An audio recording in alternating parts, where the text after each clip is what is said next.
Have you ever wondered what it would have been like to wake up in the Middle Ages, never knowing if war, plague, or pure bad luck was waiting just outside your door? Stick with me, because once you see what life was really like during those 1,000 years, you'll never look at history the same way again. From the collapse of the Roman Empire all the way to the beginning of the Renaissance, I'm taking you through one of the most unpredictable periods in human history. Over the course of roughly 1,000 years, the medieval world was transformed by enormous social change, relentless wars between nations, violent rebellions, deadly outbreaks of disease, and moments of astonishing cruelty that are difficult to imagine today. And believe me, those are only a few of the stories that shaped this remarkable era. Some of them are fascinating, some are shocking, and others are almost impossible to believe. Most people think Rome disappeared overnight, but that isn't what really happened. The empire fell apart piece by piece, and when the final blow came, it changed Europe in ways nobody could have imagined. The story begins in 455, when the Roman Empire was already on the brink. After King Alaric and his Visigoths sacked Rome in 410, the city suffered another devastating attack about 45 years later, this time led by Genseric, the king of the Vandals. That second sack became another crushing blow, pushing the once mighty empire even closer to its end. Then in 480, the violent murder of Julius Nepos, widely regarded as the last Roman emperor, marked what many historians consider the true beginning of the Middle Ages. His death closed the chapter on Roman rule and opened the door to an entirely new era. With the empire gone, there was no longer a single government or united state capable of holding Europe together. Into that power vacuum stepped the Catholic Church, which quickly grew into the most influential institution across the medieval world, shaping politics, society, and everyday life for centuries to come. What if I told you that just a few people changed the course of history for centuries to come? A powerful king, a legendary emperor, and a man whose teachings would shape the lives of billions all emerged during this incredible period. In 481, the rise of the Franks began under Clovis, the first Frankish king to successfully unite the scattered Frankish tribes under a single ruler. His leadership marked the beginning of the Merovingian dynasty, which would govern the region that eventually became known as France for the next 2 centuries. Clovis made another history-changing decision in 496 when he converted to Christianity, strengthening both his kingdom and its relationship with the Church. Then in the spring of 507, the Franks defeated the Visigoths at the Battle of Vouillé, securing their position as one of the dominant powers in Western Europe. Meanwhile, in the Eastern Roman Empire, Justinian I became emperor in 527 with an ambitious goal of restoring the empire to its former glory. Just 2 years later, he introduced a comprehensive system of civil law that became known as the Code of Justinian. Remarkably, that legal code still serves as the foundation for the civil law systems used in many countries today. His reign also marked a remarkable period of growth and achievement in Byzantine culture. Then, in 570, another figure was born whose influence would reach far beyond his own lifetime.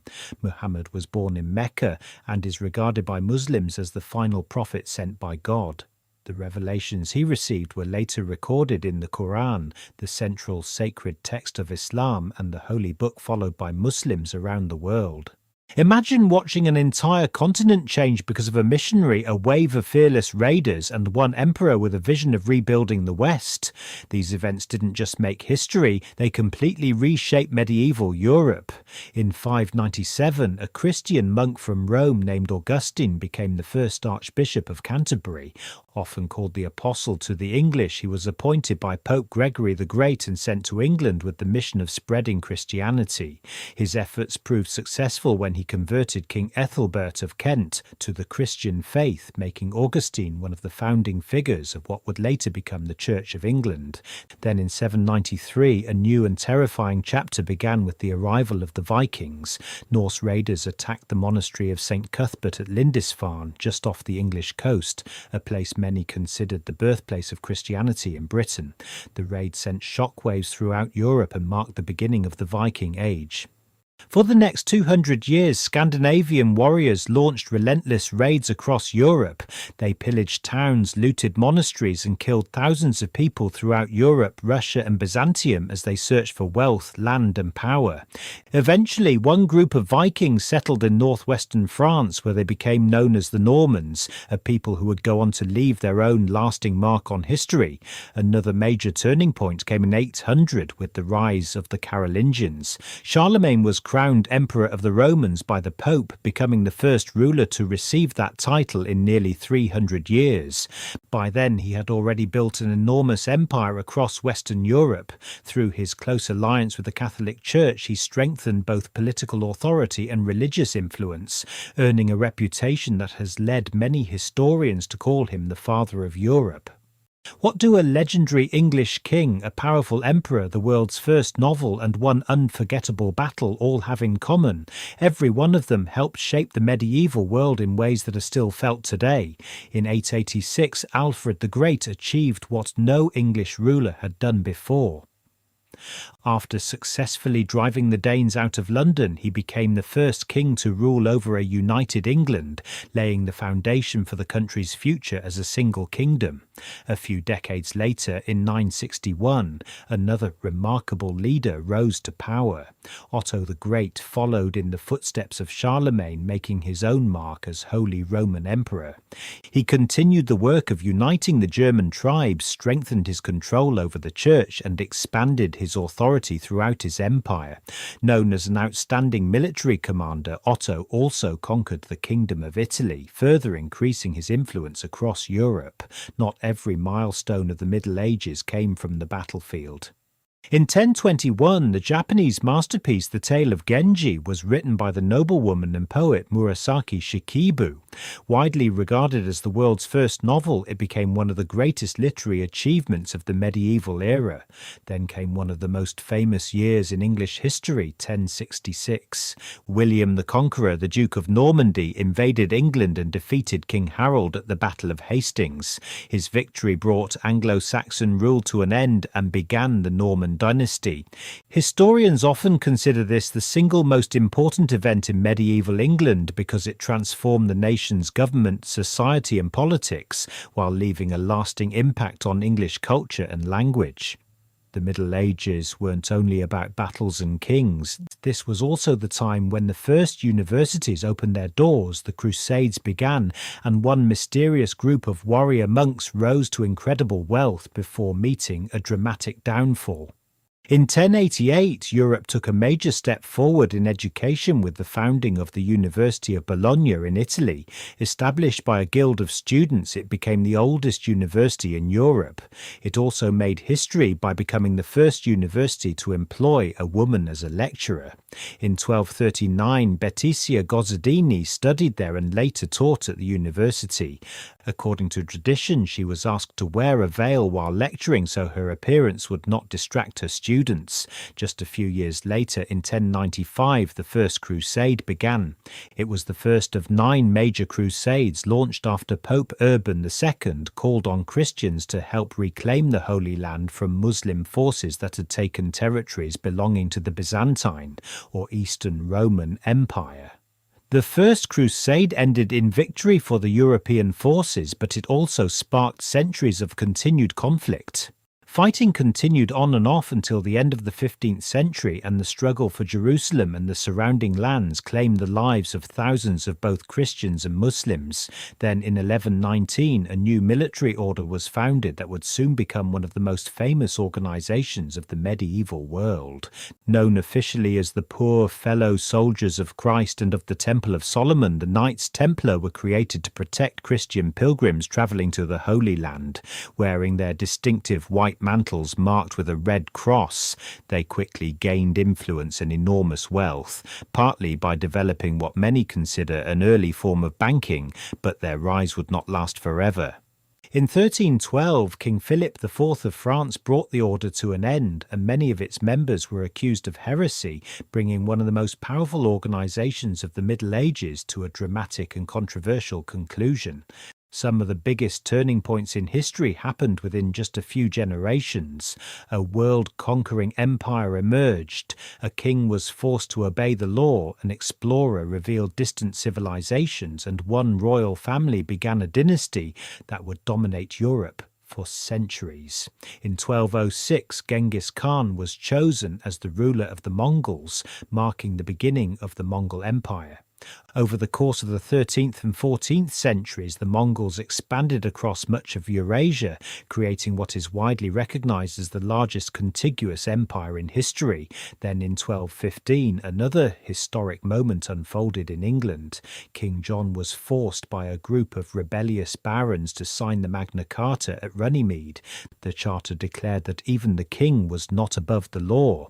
It gave greater rights to the nobility and laid the groundwork for ideas that would eventually influence modern democracy. In 1271, Marco Polo began the journey that would make his name famous around the world. At just 17 years old, the young Italian explorer set out for Asia. He spent the next 24 years travelling before returning to Venice, where he published a book describing his adventures. In it, he shared stories of lands such as India, Persia, Japan, and China, introducing many Europeans to places they had never imagined. Another influential chapter began in 1273 with the rise of the House of Habsburg. Count Rudolf I became the first German king from the Habsburg dynasty to serve as Holy Roman Emperor. Over the centuries, the family grew into one of the most powerful royal houses in Europe, producing rulers in Croatia, Spain, Portugal, Hungary, and several other kingdoms. However, the Habsburgs' determination to preserve their power within the family came at a serious cost. Generations of inbreeding led to inherited physical impairments and distinctive facial features, including the famous Habsburg jaw, along with characteristic changes to the nose and other facial traits that became closely associated with the dynasty. What would you do if your country was invaded, an unstoppable empire was rising, and a deadly disease was about to wipe out millions? The next century of medieval history was filled with wars, heroes, and one catastrophe that changed Europe forever. In 1296, the Scottish Wars of Independence began when Edward I of England invaded Scotland. Just a year later, the Scots achieved a remarkable victory at the Battle of Stirling Bridge, where William Wallace emerged as one of the leading figures of the resistance. He was eventually appointed Guardian of Scotland, but his story ended tragically. After being captured, Wallace was taken to London, where he was hanged, drawn, and quartered in 1305. The struggle for Scotland continued. In 1306, Robert the Bruce was crowned King of the Scots and carried on the fight for independence. His greatest triumph came after the Battle of Bannockburn, which helped bring the First War of Scottish Independence to a successful conclusion. A treaty later recognised Scotland's independence, securing its place as a sovereign kingdom. Meanwhile, in 1299, another powerful state was taking shape. Osman I founded the Ottoman Emirate, laying the foundations for what would become the Ottoman Empire. Over the next 600 years, it grew into one of the longest-lasting and most influential Islamic empires in history. Then in 1337, Europe entered one of its longest military conflicts, the 100 Years' War. Although its name suggests otherwise, the fighting continued for more than 116 years. England and France fought on and off for dominance, leading to 62 major battles and sieges, including famous clashes such as the Battle of Agincourt and the Siege of Orleans. The conflict finally came to an end in 1453 when England lost nearly all of its French territories, retaining only the northern port of Calais. As devastating as those wars were, an even greater disaster arrived in 1347. The Black Death, also known as the bubonic plague, reached Europe for the first time. Within its first year alone, it is estimated to have killed 20 to 40% of the population. The disease spread with terrifying speed, especially through crowded towns and cities. Over the next 4 years, it claimed the lives of roughly 35 million people, making it one of the deadliest human catastrophes in history. While Europe was fighting wars and battling disease, the rest of the world was making history in very different ways. Powerful dynasties rose, legendary books were written, great empires expanded, and one young woman became one of the most unforgettable heroes of the Middle Ages. In 1368, the Ming dynasty began in China after a rebellion overthrew the ruling Mongols. The Ming became the last dynasty of native Chinese rulers and remained in power for nearly 3 centuries, leaving a lasting impact on China's history and culture. Around 1380, Geoffrey Chaucer began writing the Canterbury Tales, a collection of stories told by a group of pilgrims travelling together. The work became one of the greatest achievements of medieval literature and played a major role in the development of the modern English language. Then in 1415, one of the most famous battles of the 100 Years' War took place at Agincourt. Despite being heavily outnumbered, the English army, led by King Henry V, achieved a stunning victory over the French. The triumph strengthened Henry's position and eventually led to him being recognized as the heir to the French throne. Another powerful civilization was rising across the Atlantic. In 1428, the fourth Mexica ruler, Itzcoatl, began expanding what became the Aztec Empire. Lasting for about 90 years, the empire developed into a highly sophisticated society with remarkable achievements in government, engineering, and the arts. Its social structure resembled the feudal system of medieval Europe, with nobles at the top and serfs at the bottom. The Aztec Empire would eventually fall to the Spanish in the early 16th century. In 1431, one of the most inspiring figures of the medieval era met a tragic end. Joan of Arc, still a teenager, had played a crucial role in turning the 100 Years' War in France's favour. Her leadership helped lift the siege of Orléans, making it possible for King Charles VII to be crowned. Despite her achievements, she was later tried for witchcraft and executed by burning at the stake, becoming one of history's most enduring symbols of courage and conviction. As the Middle Ages drew to a close, the world was changing faster than ever before. Powerful families shaped culture, revolutionary inventions spread knowledge, global trade took a darker turn, and one legendary city finally fell after standing for more than 1,000 years. In 1434, the Medici family rose to prominence in Florence, one of the wealthiest trading centres in Europe during the 15th century. From their beginnings as successful merchants, the House of Medici grew into one of the most influential political dynasties in Europe. The family eventually produced 4 Catholic popes and 2 queens, while the Medici Bank, founded in 1397, became one of the richest and most respected financial institutions of its time. The Medici were more than just powerful bankers and politicians. They became extraordinary patrons of the arts and sciences, helping finance the development of opera and the piano, while supporting legendary figures such as Leonardo da Vinci and Michelangelo. Their patronage played a vital role in the cultural transformation that became known as the Renaissance. Then in 1439, Johannes Gutenberg, a skilled German craftsman, introduced the movable-type printing press. One of his greatest achievements was printing the Gutenberg Bible, the first major book produced in Europe using this revolutionary technology. The invention dramatically increased the spread of knowledge and ideas, directly fueling the growth of the Renaissance.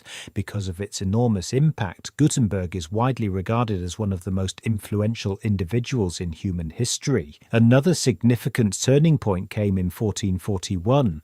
Prince Henry, the son of King John I of Portugal, earned the nickname Henry the Navigator because of his support for maritime exploration during the Age of Discovery. That same year, he was presented with enslaved people brought from Africa, marking the beginning of the African slave trade into Europe. The city of Lagos in what is now Portugal's Algarve region became the first major European port where these enslaved people arrived. Finally, in 1453, one of the defining moments of world history brought the medieval era to a close. After a 53-day siege, the 21-year-old Sultan Mehmed II, known as Mehmed the Conqueror, captured Constantinople and made it the new capital of the Ottoman Empire. The fall of the city marked the end of the Byzantine Empire, and many historians consider this event to be the moment when the Middle Ages officially came to an end. Even as the Middle Ages were coming to an end, history wasn't slowing down. Civil wars, the unification of kingdoms, and one voyage across the Atlantic would set the stage for an entirely new era. In 1455, England was plunged into a long period of civil conflict known as the Wars of the Roses. Lasting for 32 years, these wars were fought between two rival branches of the House of Plantagenet, the House of York and the House of Lancaster, as each claimed the right to the English throne. The conflict is generally considered to have begun with the Battle of St Albans, where Richard, Duke of York, captured King Henry VI, marking the start of decades of political turmoil. Then in 1492, another defining moment reshaped Europe. Ferdinand II of Aragon and Isabella I of Castile, the two most powerful monarchs in Spain, completed the unification of the country. After a military campaign against the Moors, they drove the remaining Muslim rulers from the Iberian Peninsula and ordered the expulsion of Spain's Jewish population. Their actions earned them the title of the Catholic monarchs and established a unified Spanish kingdom. That same year, Ferdinand and Isabella also sponsored an ambitious Italian explorer named Christopher Columbus. Hoping to discover a western sea route to China, Columbus instead reached an island in the Bahamas in October 1492. His voyage marked the beginning of a new chapter in world history and helped usher in the age of global exploration. That brings us to the end of this incredible journey through the Middle Ages. From the fall of Rome to the dawn of a new world, these centuries were filled with dramatic wars, powerful rulers, groundbreaking ideas, and events that forever changed the course of history. Thanks so much for watching. If you enjoyed this timeline-style look at medieval history, let me know in the comments. I'd love to hear what you think. And be sure to join me next time for another journey into the past. Until then, take care, and I'll see you in the next one.